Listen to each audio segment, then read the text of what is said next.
చూసుకున్నట్లయితే ఈ ప్రభుత్వాలు వచ్చిన తర్వాత ఉంటారు ఈ ప్రభుత్వాలు వచ్చిన తర్వాత ఏమంటున్నాయి అంటే ఎంతసేపటికి కూడా అవి జరిగిపోయినాయి శ్రీలంక అయిపోయింది, బీహార్ అయిపోయింది.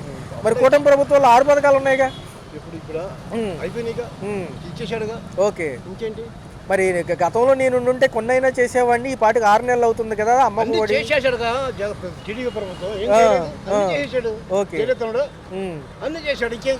ఓకే, మరి ఏంటి నిన్న కాకినాడలో రేషన్ బియ్యం తరలిపోతుంది, అధికారులు వీళ్ళకే సపోర్ట్ ఇవ్వలేదంటున్నారు.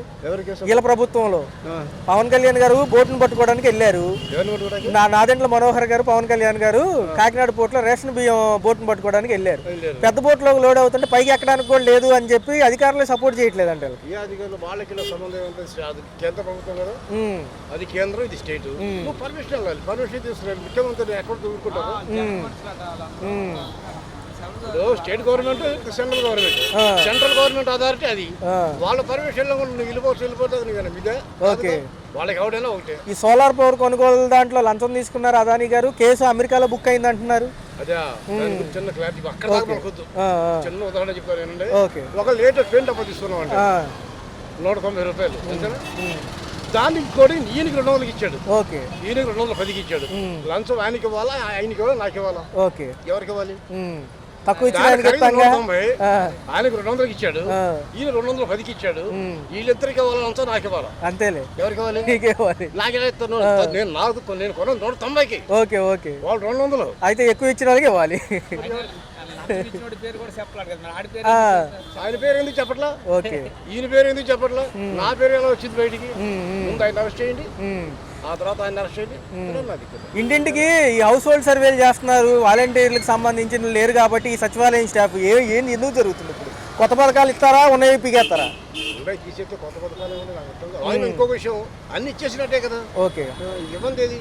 అదేంటి 6 పథకాలు అప్పుడే అన్ని పేపర్ చూడలేదా మీరు? అయ్యో, ఎక్కడ చూడండి, అసెంబ్లీ సమావేశాల్లో కూడా ఇంకా టైం పడుతుందని చెప్పారుగా. వాళ్ళు ఏదో చెప్పారు, వీళ్ళు ఇచ్చేసారని చెప్పేశారుగా. అంతే, 2 చూస్తే సరిపోతుంది. TV9, TV5 చూసారా? అవును, దాంట్లో ఇచ్చేసారని చెప్పారా? ఇచ్చేసినట్టే. ఇంకేంటి మరి ఏంటి? మరి మహారాష్ట్ర ఎలక్షన్స్ కూడా ఈవీఎం ట్యాంపరింగ్ అంటున్నారు, అక్కడ ప్రతిపక్షాలు పార్లమెంట్ లో కూడా ఏకిపారేస్తున్నాయి. ట్యాంపరింగ్ అంటే మనకు ట్యాంపరింగ్ జరిగిందో అక్కడ, ఇది న్యాయమైన ఎలక్షన్, అది న్యాయమైన ఎలక్షన్. మోడీ గారు జిందాబాద్. స్కోపే లేని చోట ఎలా గెలిచారు? ఇవన్నీ ఈవీఎం ట్యాంపరింగ్ లేనని ఈ సమాజ్వాదీ పార్టీ వాళ్ళు వీళ్ళందరూ ఏకిపారేస్తున్నారు. ఒక పక్క వాళ్ళ తెలియక, వాళ్ళ ముందు తెలియదు సన్యాసికి ఇక్కడ ఏం జరిగిందో. ఏమండి, ఇక్కడ ఏం జరిగిందో తెలుసా సన్యాసులకి? ఆ మాత్రం తెలియదు వాళ్ళకి, తెలియాలిగా. మనకి ఇక్కడ జరిగింది, మనకు జరగదేమో అంటే వాళ్ళకి ఎందుకు అనుకోవాలి? వాళ్ళు అసమర్థులు. ఏం మరి జనవరి నుంచి అమరావతి పనులు మొదలు పెడతామంటున్నారు, ఈసారి అవుతాయి అంటారా? మరి ఏంటి, నేను ఉండంటే కనీసం 4 పథకాలన్నీ ఇచ్చేవాడిని, తిరోగమనం పడుతున్నాయి అంటున్నారు. పథకాల గురించి మాట్లాడకూడదు, పథకాలు మొత్తం అయిపోయినాయి చేసినట్టే. నాడు నేడు ఫీజు రీఎంబర్స్మెంట్ పథకాలు, లేకపోతే పిల్లలకి డబ్బులన్నీ ఇచ్చేవాడి. ఏమంటే మీరు ఈ TV9, TV5 చూడండి, అన్ని దాంట్లో ఇచ్చేసినట్టు ఉంటాయి, ఇచ్చేసినట్టే. ఇంకేంటి? రైట్ పేపర్లు ఇస్తే ఇచ్చేసినట్టే, అంతే. అందరు తిన్నట్టు. బస్సు మీరు చూడలేదా? కళ్ళు లేవు, బస్సుల్లో కూడా ఫ్రీకి వెళ్తున్నారు జనాలు. అయ్యో, అప్పుడే అసలు పథకం ప్రవేశపెట్టలేదుగా. కళ్ళు లేవు మీకు కళ్ళు లేవు. అయ్యో, కాబట్టి మీకు కనబడదు. మాకు కనబడతాయి, మేము టీడీపీ ఉన్నాం కాబట్టి మాకు కనబడతాయి. మేము తిరుగుతున్నాం, మేము మళ్ళీ మీకు లేదు తిరగడానికి. మరి జమిలీ ఎన్నికలు అంటున్నారు, ఆయన ఏమిటి పాసిబిలిటీ ఉందా? వీళ్ళు జమిలీ ఎలక్షన్ పెట్టడం, పాడు పెట్టడం ఇంపాసిబుల్. మీకు బస్సులు కనబడవు, ఈ సంక్షేమ పథకాలు కనబడవు. మీరు ఎందుకు మారుతారు నాకు అర్థం కాదు. అన్ని ఇచ్చేసాం, అన్ని తిరుగుతున్నారు. గ్యాస్ బండ్లు 3 ఇచ్చాం, ఇది కూడా అటకెక్కింది ఆరోగ్యశ్రీ కూడా. అరే పేపర్ చూడండి, TV9 చూడండి, TV5 చూడండి, దాంట్లో కనబడతాయి అన్ని ఇచ్చేసినట్టే. ఒకసారి ఎలా అనిపిస్తుంది సార్? అమరావతి పనులు జనవరి నుంచి అంటున్నారు, ఓ పక్కేమో 6 పథకాలు, ఇవన్నీ కూడా కొంచెం ప్రభుత్వానికి ఏదైతే ఉందో పోటీగా అనిపిస్తున్నాయి. ఎందుకంటే గతంలో 9 ఇచ్చారు, అప్పుడు 65,000 కోట్లు అయితే ఇప్పుడు 120 కోట్లు, ఎందుకంటే ప్రతి ఒక్కరికి ఇవ్వాలంటున్నారు. సార్ ఎలా అనిపిస్తుంది? లేదండి, 6 నెలలు అయింది కదా, ఇంకొక 4 సంవత్సరాలు కూడా ఇస్తే ఇక్కడ తర్వాత చేసేస్తారు. ఎలక్షన్ ఉండగా 2-3 నెలల్లో మొత్తం క్లియర్ చేస్తారు. ఒకసారి ఒక పక్క ఏమో ఎమ్మెల్సీ పదవులకి ఇటు పక్క తప్పుకున్నారు, ఏదైతే పోటీ లేదు. ఒక పక్క కార్పొరేషన్ ఎన్నికలు కూడా త్వరలో ఉన్నాయి అంటున్నారు. ఈసారి ఎలా ఉండబోతున్నారు? ఎలా ఉంటుంది అంతా మళ్ళీ బ్యాలెన్స్ పేపర్ లేదు కదా, సేమ్ లాస్ట్ టైం ఎలా జరిగింది అలాగే జరుగుతుంది. సార్, ఆ రాష్ట్ర బడ్జెట్ ప్రవేశపెట్టినప్పటికీ రాయితీలు ఏమీ రాలేదు సార్. నిత్యావసర సరుకుల ధరలు ఎలా అనిపిస్తున్నాయి? చాలా మందికి సంపద సృష్టిస్తున్నారు కదా, సంపద సృష్టించడం అంటే ఇదే. సార్ గతంలో ఎలా అనిపించింది? 9 పథకాలు ఉన్నప్పుడు ఈ పాటికి మేము ఉండుంటే జగన్మోహన్ రెడ్డి గారు ఒక 2-3 పథకాలు ఇచ్చేవాడిని అని మొన్న అసెంబ్లీ సమావేశాల నిమిత్తం అన్నారు. మొన్న చూసుకుంటే ఈ అదానీ కేసు, ఈ లంచం 300 కోట్లు, సోలార్ పవర్ గురించి ఇలా అంటున్నారు. షర్మిల గారు కూడా ఆయనకి రివర్స్ అయ్యారు. ఎలా అనిపిస్తుంది సార్? ఎన్ని ఉందండి కేంద్రంలో అయితే కనుక అది కేంద్రానికి సంబంధించింది, రాష్ట్రానికి కాదు కదా. ఇది కేంద్రం సంబంధించింది, రాష్ట్రంలో లో మీడియా తెలిసిందే కదా. కావాలని పదే 10 పేపర్లు ఓట్ చేస్తే వాస్తవాలు మాట్లాడుకుంటే కట్టుకుంటుంది, అవునా కదా. దీని గురించి కేంద్రం స్పందించాలి. ఓ పక్క నాగబాబు గారు కూడా రాజ్యసభ సీటు కోసం చూస్తున్నారు సార్ ఈసారి. ఈయన అన్నయ్య గారు కాబట్టి ఎలా ఉండబోతుంది సార్? ఇవ్వాలి కదా రాజ్యసభ సీటు. అంటే పాత 4 రాజీనామా మంత్రులకు సంబంధించిన పోస్టుల్లో భర్తీ అవుతాం అనుకుంటున్నారు. ఎలా అనిపిస్తుంది? పర్లేదు, ఈయన కూడా ఉండి చేస్తారంట. చేస్తారు, బాగా చేస్తారు, ఎక్సలెంట్గా చేస్తారు. ఎలా అనిపిస్తుంది సార్? ఉప ముఖ్యమంత్రి గారి పనితీరు ఎలా ఉంది? నిన్న కాకినాడలో రేషన్ బియ్యం కూడా పట్టుకోవడం జరిగింది. ఎలా అయింది? వేరండి, ఆయన లెక్క, ఆయన మాట మీద ఉంటారు. కానీ డైవర్టింగ్ చేసేదంతా పక్క నుంచి డైవర్టింగే కదా. ఆయన ఒక్కడే సింగిల్గా ఉన్నట్టు వేరుగా ఉండేది. వాలంటీర్ వ్యవస్థ లేదు సార్. పాపం వాళ్ళు రోడ్డు మీదకి వచ్చారు. 5,000 ఇచ్చేవాళ్ళు, 10,000 ఇస్తానన్నారు, తప్పగా ఓట్లు వేయించుకున్నారు. 10,000 అయిపోయింది కదా, ఎలక్షన్ అయిపోయింది. ఎలక్షన్ అనగా 2 నెలలు ఉందనగా 10,000 ఇస్తారు, మళ్ళీ వాళ్ళని తీసుకుంటారు. చాలా చోట్ల 20,000 ఇస్తామని చెప్పి మళ్ళీ వాళ్ళని తీసుకుంటారు. Okay sir.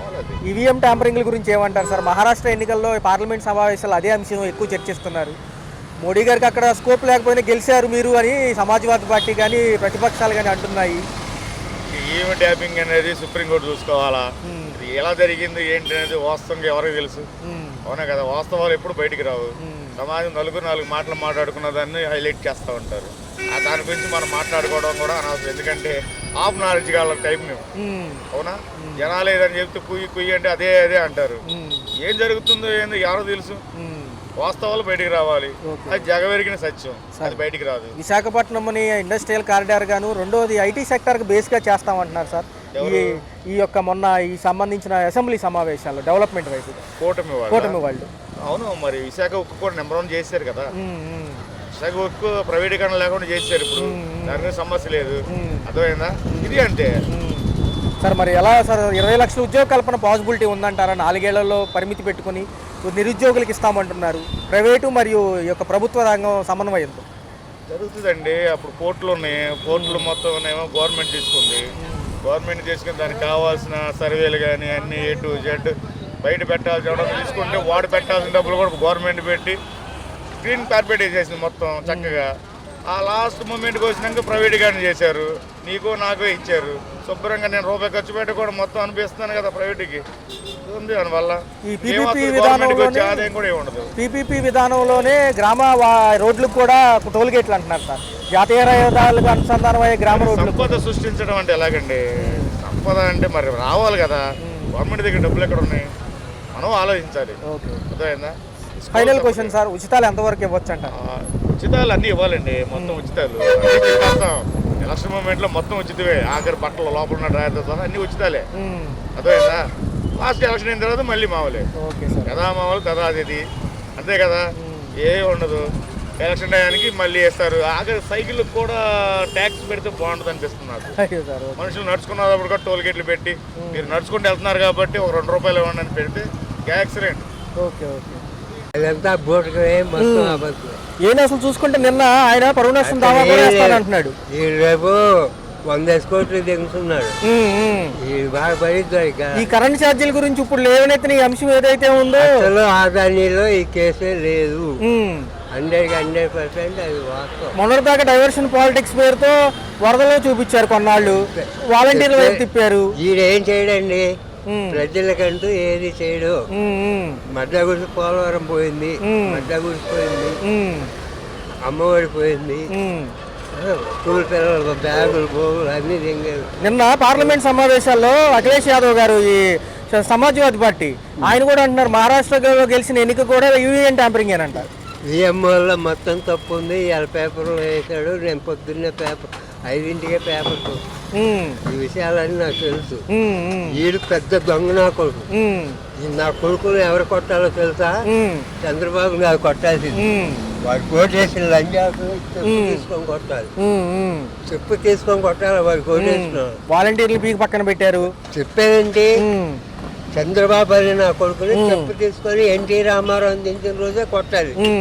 రామారావు ఊరుకున్నాడు, ఆంధ్రప్రదేశ్ ఊరుకున్నారు, అల్లుడే లేని కొట్టాది ఎంగించుకోరు. ఈ ప్రభుత్వాలు వచ్చిన కాడి నుంచి సంక్షేమం అంటే తిరోగతి పడుతుందని చెప్పి ముఖ్యమంత్రి గారు, మాజీ ముఖ్యమంత్రి గారు అంటారు. సంక్షేమం ఎవరికి చేస్తున్నారు?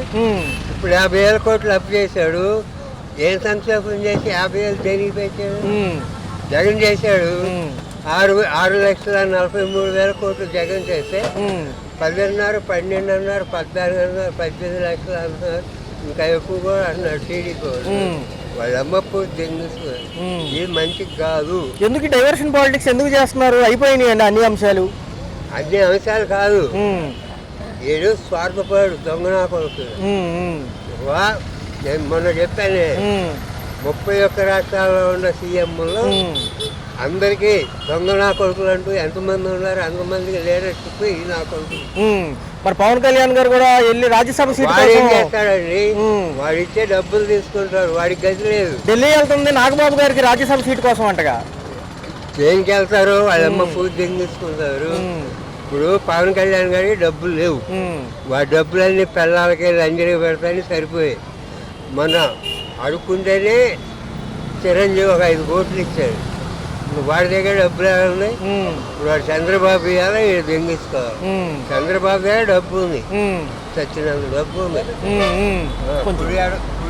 జగన్ కొన్నంత డబ్బు ఉంది. ఆ డబ్బుతో వాడు ఆధారపడుతున్నాడు. ఆ ఆటకి పావులాగా కలిశాడు మోదీ గారు. ఈ సంక్షేమ పథకాలన్నీ కూడా పక్కన పెట్టేశారు. పార్లమెంట్ సమావేశాల్లో కూడా అడిగారు, కడిగిన ముత్యమా అని చెప్పి. ఎవరు? చంద్రబాబు అడిగారు. చంద్రబాబు మళ్ళీ వాటేస్తున్నాడు. అడుగుతారు, వీడేం చెబుతారు? పక్క తప్పుకుంటాడు. మోడీ మెదలుకున్నాడు, పక్క తప్పుకుంటాడు. మోదీ కూడా ఏమన్నాడు? ఇప్పుడు మోడీ ఏదన్నా అన్నాడు అనుకో, వీడు పక్క తప్పుకుంటాడు, ఇంటికి పోతాడు. ఎందుకు ఈ అక్రమ కేసులన్నీ లేవనెత్తుతున్నారు? ఈయనేమో పరువు నష్టం రాస్తారు 100 కోట్లకు అంటున్నారు. మాజీ ముఖ్యమంత్రి కావాలి, నేను పదవి కావాలి. పదవి ఉంటే అన్నీ వస్తాయి, పదవి అయిపోతే ఏమొస్తాయి? ఆ పదవి కోసం ఏ గడ్డైనా తిండా, ఏ మడ్డైనా కూర్చొని రాజకీయ నాయకులు. ఈ సినీ రంగాల్లో వాళ్ళు సినిమాలు తీశారని రామ్ గోపాల్ వర్మ వీళ్ళందరూ కేసులు పెడుతున్నారు. వరం మీద కేసులు పెడితే వరం మీద ఇదివరకు 100 పెట్టారు. ఏం పువ్వు నాకనే అన్ని పోయింది.